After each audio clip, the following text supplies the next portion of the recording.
but this is just a suggestion. One of the things that we do is that starting in, is it September? We started in September, October, November.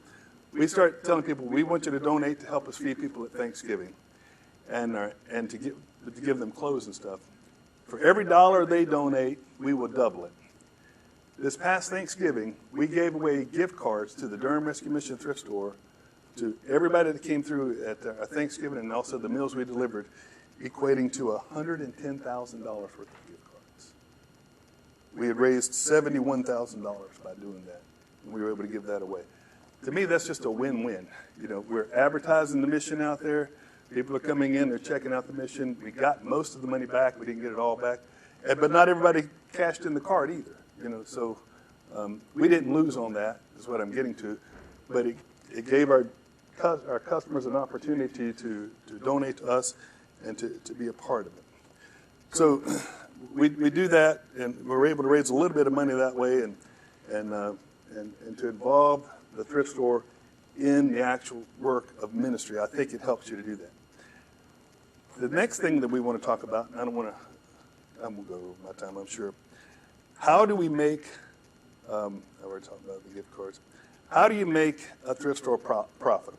Now, there's a lot of opinions on the answer to this question, and I don't pretend to be the expert of anything. But I would suggest this, that if you're going to go into the thrift operation, if you already have a thrift operation, that you have a defined statement that defines your philosophy of what you are trying to do. For example, I mentioned a moment ago, some people, they want to use their thrift store as a ministry, and they think the person they're trying to minister to is the customer coming in there trying to buy. I'm not trying to minister to that person. As a matter of fact, I'm trying to get every dime I can out of that person. That's the objective.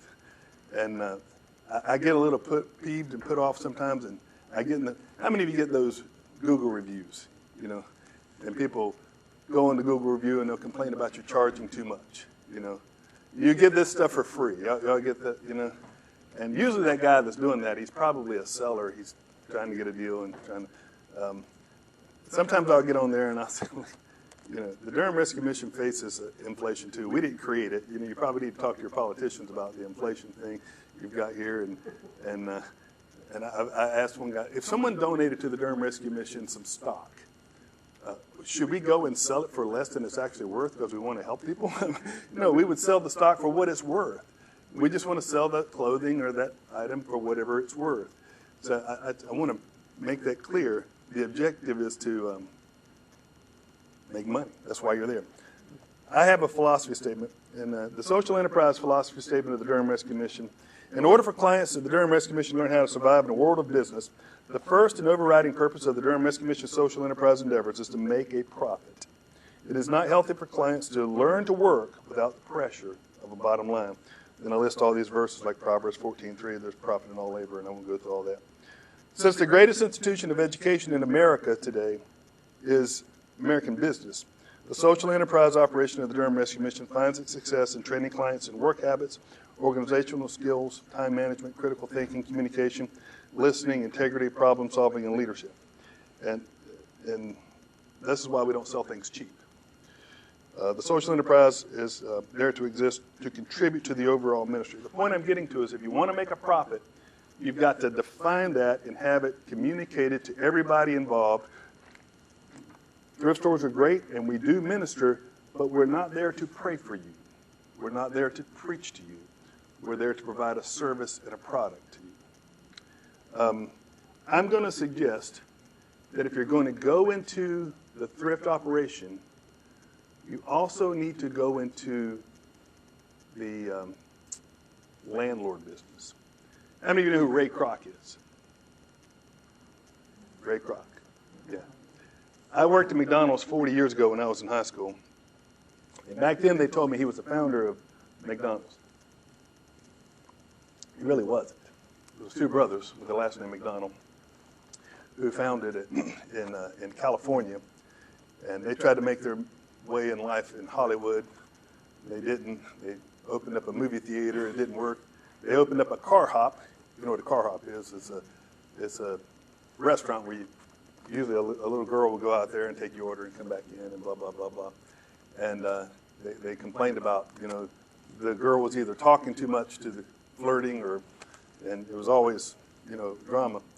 And they came up with the idea of having the customer come in. It was a new idea. The first 6-8 months, it didn't work. They thought they were going to go out of business until people finally figured it out. It took off. And Ray Kroc actually came in somewhat later and bought it out. And he was a great businessman, and he's the one that made it huge, but he didn't technically found it. In the late 70s, early 80s, I think he died in 83, he was invited to speak at the University of Texas at Arlington in the business school. And he spoke, and afterwards they went out to a restaurant, and those MBA students were meeting with him. I don't know how many there were, but they were in a big room, really good-sized room. And they were all eating their meal, talking and hobnobbing, and he kind of got their attention, and he said, I have a question for you. And he asked him, he said, what business am I in? And it's literally, they said, people kind of chuckled and laughed. What do you mean, what business are you in? And he stood there just cold-faced and said, I'm serious. What business am I in? And they fell silent. And then somebody finally said, you're in the fast food business, sir. And he said, no, sir. Business. Fast food is just how I pay the rent. I'm going to suggest that if you want to make a profit in a thrift store, you need to go into the real estate business too. I can only tell you how we do it at the Durham Rescue Mission. But I'm going to suggest you need to start paying rent to yourself. What we do at the Durham Rescue Mission is that our endowment purchases a building when we want to open a thrift store. Our first thrift store we actually purchased in 2002. We didn't get it open until 2006. But in 2006, it's much more formal now than it was then. We started paying rent to our endowment. That store has been paid for umpteen times. I don't know how many times it's been paid for, but it's still paying rent, just like I'm renting from XYZ real estate company. But that has built up that endowment, and we've been able to buy more stores and the more rent, and we're just paying more rent, and it's built up and built up. I'm going to suggest if you want to make a profit, don't go and lease a building. I know many people do that, and some people are really good at it, and they're great at it, and do it. More power to you. Lord bless you. I don't think I could do that. I don't think the Durham Rescue Mission would be successful at that. There are other income streams. There's recycled product sales. There's metals and obviously clothing and recycling and things like that. There's wholesalers that will work with you. You can't do everything, but you just work on what you can. There's online sales. We don't do a lot of that. I know some thrift stores that they're really into that. We do some of that, but it's more of a token kind of an income to us than a real thing, but it is there. And we are trying to go into the pound store sales. We're already doing that. We tested it. I believe it's going to be quite successful, and we're looking at building a building for this. But there's a lot of income streams than just the profit off of operating the thrift store is what I'm getting to. If you're just looking at the profit off of the thrift store itself alone, it may not be worth it. All that labor is what I'm getting to. Don't get me wrong, there can be a great profit there, but you need to look at it more than just one way. I think if you're going to make a profit in the thrift business, you need to define your pricing philosophy. There's a lot of debate about this and how do you price something. There's essentially, in my way of understanding, there's two ways to do it. You got menu pricing, where on the wall it says shirts are $3.25 or whatever the price is, dresses are this price, and the people just pick the shirts or dresses, whatever they want, and you pay a flat price. And then there's value pricing, where you and your employees would go through all your donations and determine an individual value for each one. And then there's some kind of measure in between that you can get to. I wouldn't say, I'd say the best people at the value pricing that I've ever seen are the people in Knoxville. They are professionals at knowing what something is worth, and I feel like there's been a few times people have said, your prices are too high. And I'm sitting there going, maybe you should go to the Knoxville Rescue Mission and see how their prices are. Because I've gone into their stores. I see Mike shaking his head back there. I've gone into their thrift stores. I'm like, wow. I mean, they're fond of their stuff. But you need to determine how you want to do it. I personally feel like the average person that shops at a thrift store, no one really knows what they're going to get when they go to a thrift store. It's always an adventure, is it not? They walk in there and, maybe we'll see something. But I think they kind of know what they can spend. I got $20, I got $50, I got whatever I got. Maybe I'm thinking I need a bedroom piece. Maybe I'm thinking I need some furniture of some kind, or I'm just looking for clothes. They kind of got a mindset of what they might be willing to do. In my opinion, I don't care if they walk out of there with one dress or 5 dresses. I just want all their money they were planning to spend that day. You know what I'm saying? And that's just, so we're not menu pricing, but we are, we're not exactly value pricing. We're kind of in the middle is what I'm getting to. And as I kind of indicated a moment ago, you got to realize who it is you're ministering to.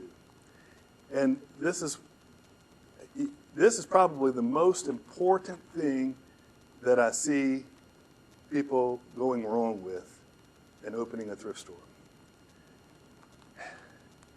And I don't want to look at anything.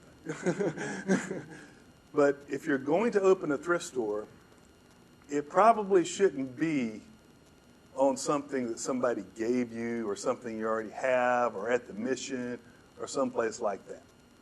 It needs to be in a retail-y area. And because your customer really is your donor. They really are your customer.